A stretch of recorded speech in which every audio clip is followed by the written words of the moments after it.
There are two major types of main characters. On the one hand, the optimistic, and on the other hand, the realistic. While the optimistic protagonists have only little character development to make, the focus is more on the development of the side characters and how they are transformed by the optimistic protagonist, in contrast to the realistic protagonists, which have a lot more struggle to oppose with also a lot more character development to go through. The spotlight is more on the development they are doing. We will try to elaborate on this core difference, outlining the difficulties of realistic main characters, which simply didn't exist among the optimistic ones. Ultimately, as a conclusion, I will explain why it doesn't make sense to compare them. As examples for the realistic type, I will use Deku and Ichigo. For the optimistic type, I will use Naruto, Asta and Luffy. Ichigo struggled a lot throughout his journey. He was randomly thrown into the world of Shinigamis. There were many character traits Ichigo still needed to improve. One of the major struggles of Ichigo was to involve his friends into his fights. Ichigo lacked the ability to trust the strength of his friends. If it was up to him, he would take every fight on his own, so that his friends can be safe. Deku had a nearly identical struggle. As the inheritor of One for All, he was hunted by Shigaraki and All for One. Because he didn't want his friends to get involved into his problems, he left the UA. Deku had a whole arc where he was running around alone, looking like a maniac, trying to take care of everything on his own. After an emotional reunion with his friends, he was able to learn the lesson. He can indeed trust his friends to share his burden. That's a lesson Naruto, Luffy and Asta never had to learn. They always knew that they couldn't manage everything on their own. Therefore they always trusted the abilities of their friends. Luffy even said it outright when Sanji left the crew. I need you on my crew, Sanji! Without you! Without you! I'll never be king of the pirates! The same with Asta and Naruto. They also from the start believed in the strength of their friends. They even encouraged their friends to also believe in their own strength. Naruto, for example, encouraged Hinata and Konohamaru to become stronger, being more than the name of their family they were born into. Asta, in his tag team fight, put his life into Vanessa and especially Finral's hands. Finral, who was very insecure about his abilities, always being in the shadow of his little brother. Asta pushed him to be more confident about himself. They all knew well that their friends could get hurt, but without their support, it's impossible. Another major character development of Ichigo was his attitude towards fighting. For a long time, Ichigo was convinced that fighting was just for the purpose of protecting his people.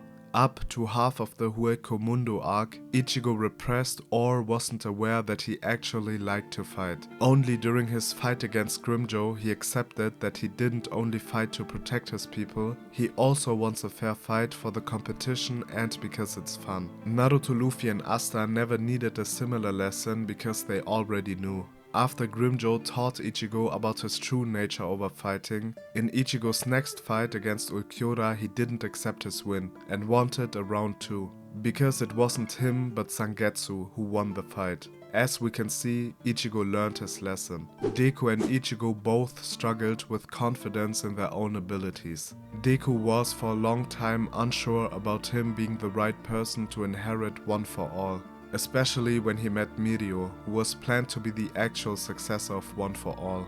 Ichigo firstly during the 1000-year Blood War arc said confidently that they should hold on a little longer. He would take care of it. Especially Ichigo had moments where he almost completely lost hope. For example, the moment Ichigo sensed the level Aizen had reached. He was the only one to properly estimate the situation because he was the only person able to sense the Reiatsu of Aizen.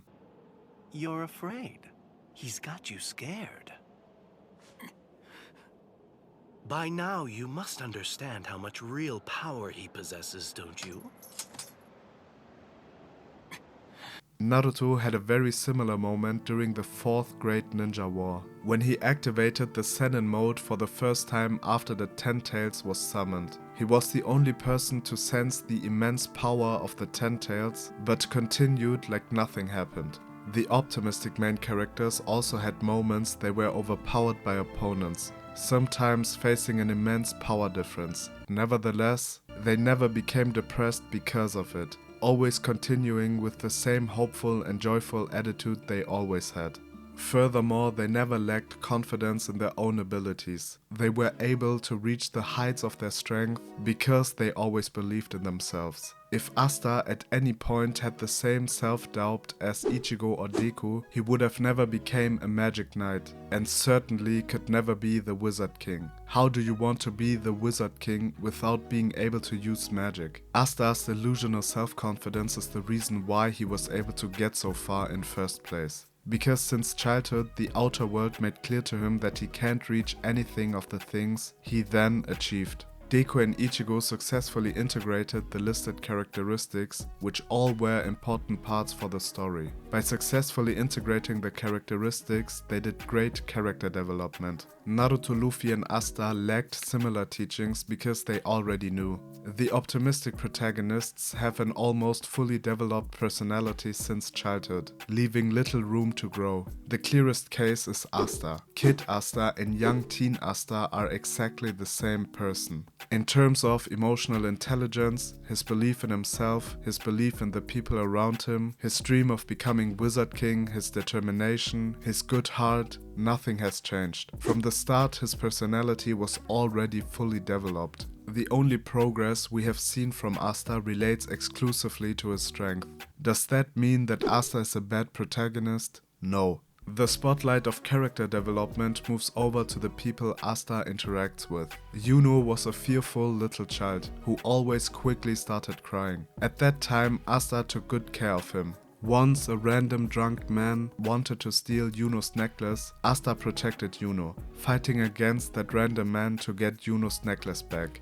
Because of Asta's courage, Yuno was able to take his dream seriously. Afterwards, Yuno changed fundamentally. It was the trigger for Yuno to become the strong, reliable person he ultimately became. Noelle had huge problems controlling her magic. She was deeply insecure because of the way her siblings treated her. Asta gave her the confidence to believe in herself, not caring about the comments of her siblings. Again, Asta was the trigger for Noelle's development, and like Yuno, she also became a very strong fighter. Zora didn't trust anyone. He mostly fought for himself, prioritizing his plan. He didn't care if his mates got hurt or not. Because of the blind trust Asta placed on Sora, he became a team fighter, risking his life for Asta.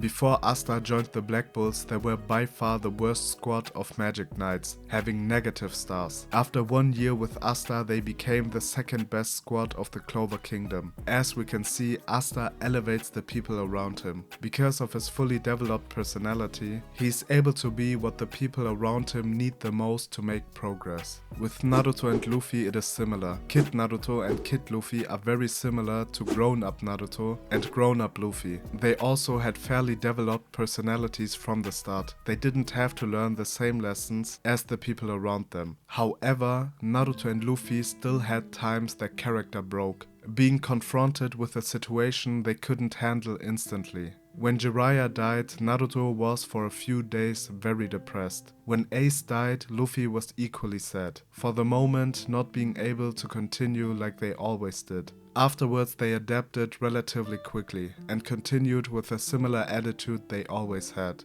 Because of those moments they definitely made progress. But it's not comparable to the progress Ichigo and Deku did. Naruto had also his rage moments with Kurama, which also represented when his character broke. The relationship between Naruto and Kurama is more complicated. Because Kurama is the representation of all the rage, social exclusion, hatred towards the world and overall traumatic events Naruto experienced during his childhood. But because Kurama is an own character and separated from Naruto, it has to be viewed differently. The only aspect which is of interest for this video is Naruto's switch in attitude towards Kurama, because it also marked a huge development of Naruto. If you want to know more about it, check out my video about Naruto and Kurama. Luffy also triggered a lot of development for the people around him. Zoro, whose dream is to become the strongest swordsman, knelt in front of his greatest opponent to learn from him to be able to protect Luffy. Nami, who was a thief, not trusting anyone, is now ready to entrust everything to Luffy, no matter how strong his opponent is. Nico Robin, who wanted to accept her own death because she portrayed a danger for the people close to her, wanted to live because of Luffy, and so on. But Naruto is the undisputed king of changing the people around him. Hinata, Zabuza, Neji, Gaara, Nagato, Obito, Kurama, Sasuke. They all had major character changes. Literally all of them became better personalities because of Naruto. Although the realistic type focuses more on the development of the protagonist, this doesn't mean that the side characters make worse progress than with the optimistic type. With Endeavor and Bakugo, my hero has two of the arguably best redemption arcs of all time. Byakuya, Orihime and Uryu also made a lot of progress. I want to make clear that it's impossible to categorize every main character either being optimistic or realistic. It's more of a range. I think Asta is the ultimate optimistic character, but everyone else is on the spectrum. Some are more optimistic and some are more realistic. The optimistic main characters are a lot of fun to watch, and they can be an inspiration for real life, but it's impossible to be like them. It's totally normal and even necessary to have blind spots on your own personality. Losing hope, being depressed and sometimes being overwhelmed by situations is completely normal. It's impossible to experience traumatic events and just continue like nothing happened, without having long-term consequences. Struggle is normal and something everyone can relate to. It seems like that the mangaka of modern times like the realistic type more, because the optimistic type is becoming less and less present. It makes no sense to compare a more optimistic protagonist with a more realistic protagonist. One has to learn a lot more lessons which defines the story, while the other helps the people he confronts to become better and stronger. The core difference of the main characters defines the overall story. You should not compare a character which has to grow with a character which is already grown. Part 2 will be about a character which is, in my opinion, the perfect balance between the optimistic type and the realistic type. Thank you for watching the video. The next part is coming soon, so stay tuned. And yeah, if you enjoyed the video, leave a like and write your opinion in the comments. And hopefully, see you soon.